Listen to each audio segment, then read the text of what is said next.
What a Wild Spirit Brings by Lil, Chapter 3. The next morning a man arrived at the huge home. These were definitely nobles, and the fathers were away at war. This tall, dark man, with perfectly trimmed and waxed beard, was in charge of all the local noblewomen, it seemed.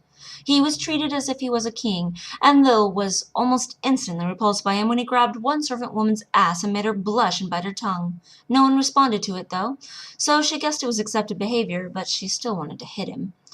They all went to the garden for morning tea, and Lil crawled and rolled in the grass with the foxing dogs, while they ate sugary crumpets and glazed honey rolls. She came as soon as she heard Demene speak, though. Lil had never heard her voice until that moment, and she was telling the man that she was not of age yet. Lil wished she knew the question, but guessed it was about marriage. She settled at Demene's wire chair, Lil's head on her right foot and sandy blonde hair draping around it and over the crisp green grass. Demene did not push her off her foot, so Lil knew she must like her too. That made Lil smile to herself. "How long do you plan on keeping this Haldani here, Micna? I'm sure she must have more important matters to attend than lounging at your estate." Did he really just say that, with the Haldani here at the table? "She may stay as long as she likes, as may any Haldani. Even if it were not common law, I would still invite her. I almost made it into the college, you know." He sighed. "Not this story again. You almost worship the women, Micna. Demene is more proper with them than her own mother." Then he gave a repulsive grin and put his hand on Demene's thigh and said, "She's a lady." Lil didn't think. She just reacted. She bit his fingers. He leapt up, turning the table and cursing. Fine china shattered and hot tea splattered on everything. The dogs rushed forward, tails wagging to snatch up sweet snacks scattered in the lawn. The women were all in a tizzy, but Demene sat calm and pulled Lil back to her lying position at her feet. "She bit me! Your wild girl bit me! How dare she!" He kicked Lil, and she smiled, pride in her face. His kicks were not stopped, but she bore them like she'd always borne beatings, with fire in her eyes. When he stopped, it was to draw his sword and hold its tip near her face. She still smiled. He lifted it. "Enough, Baron Uning," the Haldani stated. He breathed deeply, pulling himself together as he did. "I am a noble, and you are not worth my energy." He hissed and spat on Lil. Then he turned and stormed off, the women scurrying after him like worried hens. Only Demene, the Haldani, and Lil remained at the ruined tea party. Fascinating that she would be so drawn to you when even your own family cares little for your company, especially when you have done nothing to encourage her. She must see more in you than what meets the eye, Demene. Demene simply replied, "As you say, Grilla Haldani." Grilla Haldani arose, and Lil was left alone with Demene for a moment before the servants came rushing to clean the mess.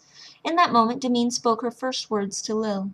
"What do you see in me, wild girl?"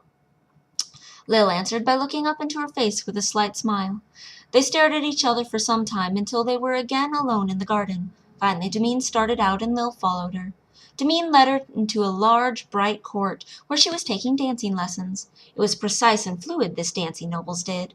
Lil just watched, fascinated by the flow and the way Demene's black hair swirled around when she turned. After the dance instructor left, an elderly man with a gray wig, Demene asked the pianist to remain and play the song again. She then turned and held a hand out to Lil. She was genuinely shocked, but Demene remained in that pose, bent slightly, arm stretching, hand inviting. Lil tentatively took it, and Demene led her in the same dance, the stumbling and unfamiliarity with such movement accepted with grace and gentleness. Lil felt awkward, and yet, as they continued, and as her new friend started smiling, she found herself smiling as well. As she started getting the hang of it, and Demene added spins and flourishes, Lil began to grin, openly enjoying dancing. She had never done it before. She found out as they moved from one song to another, bodies moving in time, that she liked dancing. She liked it a lot.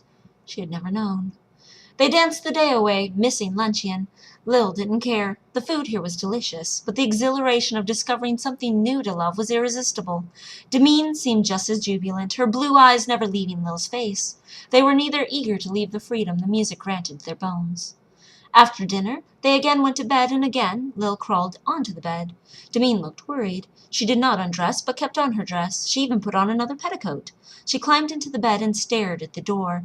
One candle still lit. There was a puddle of wax when she finally fell asleep. Lil stayed awake, watching her companion sleep, worried by her behavior. Shortly after Demene found rest, her bedroom door slowly opened. Lil couldn't see who it was except that it was a man. She lifted her head and growled a low, menacing snarl. The figure stood a couple of moments and then left the room. Lil rose and shut the door again. Then she turned to return to the bed. Demeen was looking at her with big eyes, shocked.